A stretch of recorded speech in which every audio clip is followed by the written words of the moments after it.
Enfin, on se pose la question. Cette question taboue. Mais non, c'est pas tabou. Autour du vélo électrique. Parce que oui, ça fait des années qu'on pousse tout le monde à abandonner la voiture pour rouler en vélo électrique. L'État vous accorde une aide de 300 à 400 € en fonction de votre revenu fiscal de référence. Mais personne ne se pose la question de la sécurité. En tout cas dans les médias. Parce que quand on parle autour de nous du vélo électrique, c'est une question qui revient très vite. Est-ce que le vélo électrique, c'est dangereux?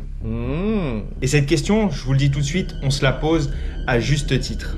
245. C'est le nombre de morts en France à vélo en 2022. Sachant qu'aujourd'hui, on tourne aux alentours des 3000 morts sur la route au total, 245 à vélo, ça devient réellement non négligeable. Mais donc, est-ce qu'on est réellement en grand danger quand on utilise un vélo électrique? Pour répondre à cette question, j'ai avec moi une étude qui va nous révéler le risque de décès selon le mode de transport. C'est réellement ça qui nous intéresse. Est-ce que le vélo électrique est réellement le mode de transport le plus dangereux? Jusqu'à présent, c'était plutôt la moto qui paraissait être le meilleur moyen de se blesser gravement sur la route. Mais avec l'essor qu'a connu le vélo électrique aujourd'hui, on peut vraiment se poser la question de savoir si le vélo électrique lui est passé devant. Mais qu'est-ce qui fait du vélo électrique un mode de transport réellement dangereux?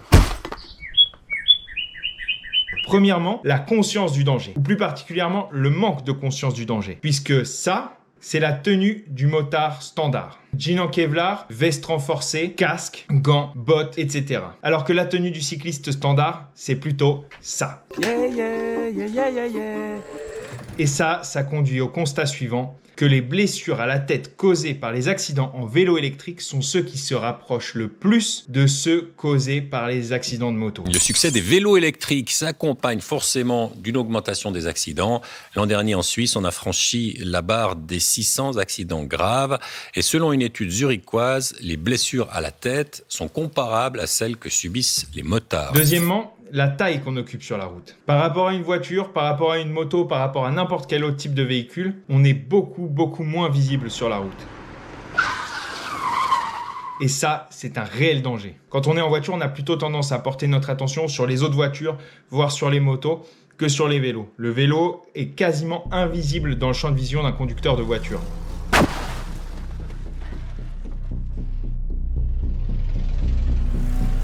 Troisièmement, si on compare les vélos électriques avec les motos, en termes d'équipement de sécurité, c'est le jour et la nuit.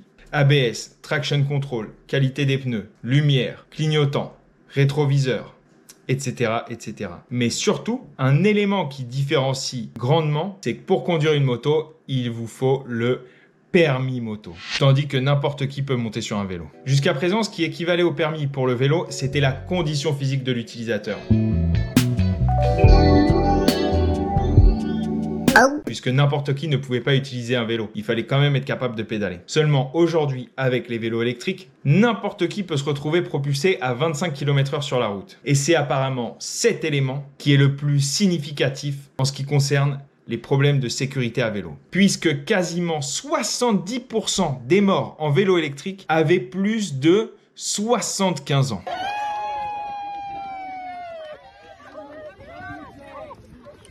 Ce qu'il faut donc comprendre, c'est que c'est clairement le manque de maîtrise et l'excès de confiance qui est le facteur le plus dangereux en ce qui concerne l'utilisation du vélo électrique. Et si je vous fais cette vidéo aujourd'hui pour parler un petit peu de sécurité, c'est parce que sur la chaîne, depuis le début, c'est vrai qu'on a parlé beaucoup d'aller vite sur la route, etc., de se faire plaisir. Mais je tiens quand même à vous rappeler que la sécurité, c'est primordial. Et donc, aujourd'hui, je vous parle de sécurité et je vous présente également ceci.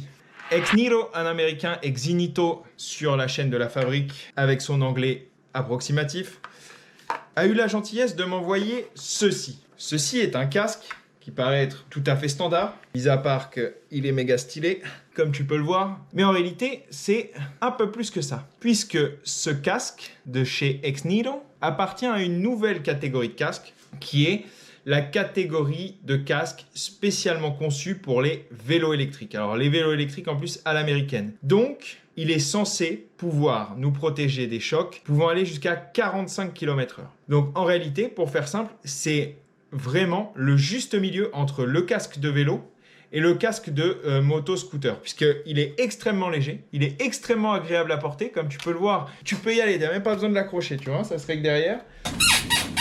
Voilà, parfaitement optimisé pour tenir sur la tête. Extrêmement léger, on le sent à peine. Il a une petite lumière à l'avant et une petite lumière rouge à l'arrière pour que tu sois visible n'importe où. Et surtout, il est conçu pour être résistant à des chocs pouvant aller jusqu'à 45 km/h. Alors, je me suis creusé la tête pour trouver un moyen de tester ce casque pour toi. Et j'ai donc hésité à me propulser directement la tête la première à 45 km/h contre un mur. Mais hélas, j'ai pris la décision de ne pas le faire pour être en capacité de terminer cette vidéo.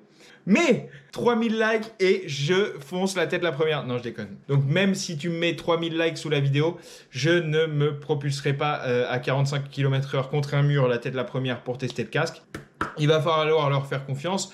Mais ils ont une pastille qui est la catégorie 3, la classe 3 en termes de sécurité, qui nous garantit d'être protégés pour des chocs à la tête jusqu'à 45 km/h. Donc c'est vraiment le casque idéal pour le vélo électrique, qui plus est si vous roulez en vélo électrique débridé, bien que ce soit interdit et que je vous recommande pas de le faire. Eh bien ça paraît être le casque idéal parce que c'est vrai qu'il est très léger par rapport à un casque de scooter, etc. Ça reste un casque de vélo, on le sent à peine sur la tête. Et si on est protégé en cas de choc, vraiment il ne faut pas hésiter. Protégeons-nous. En plus, comme tu le vois, ça donne un très très très bon style. Je ne l'avais pas fait encore jusqu'à présent. Je vous encourage tous et toutes à vous protéger. Ride safe.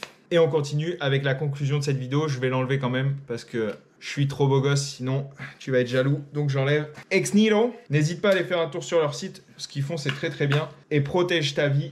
C'est ce qui a le plus de valeur. Et il est donc temps de te révéler quel est réellement le mode de transport le plus dangereux sur la route, celui avec lequel tu as le plus de risques de mourir. En nombre de tués par milliard de minutes en 2022, le vélo est à 6,5 tués par milliard de minutes. Ce qui représente un risque 5 fois plus élevé qu'en voiture. C'est énorme. Tu as 5 fois plus de chances de mourir en vélo sur la route qu'en voiture. Tu as 3 fois plus de chances de mourir sur la route en vélo qu'à pied. Et attention par rapport à la moto.